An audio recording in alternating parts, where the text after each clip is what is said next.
नमस्ते दीदी भैया, देखिए हमारे यूट्यूब चैनल पर जा रहा है बहुत प्यारा है देवी माता का गीत। आप लोग देखिए, लाइक शेयर सब्सक्राइब करिए, फुल वॉच के साथ साथ सपोर्ट करिए और आगे बढ़िए।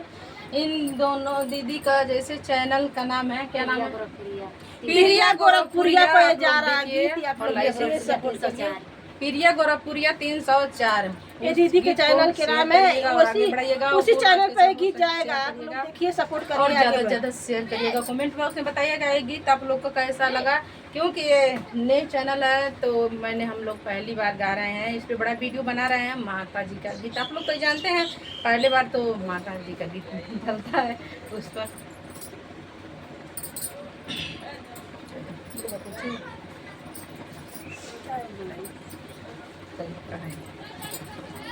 अड़उल के फूलवा पर कवन गुनाह मैया गइलू लो भाई। अड़उल के फूलवा पे कवन गुनाह मैया गइलू लो भाई। अड़उल के फूलवा पर कवन गुनाह मैया गइलू लो भाई। अड़उल के फूलवा पे कवन गुनाह मैया गइलू लो भाई। हाथिया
ललकी चुनरिया में कवन गुण हो मैया गइलू लो भाई। अड़हुल के फुलवा पर कवन गुना हो मैया गइलू लो भाई। अड़हुल के फुलवा में कवन गुण हो मैया गइलू लो भाई। रेशम के चुनरी में कवन गुण हो मैया गइलू लो भाई।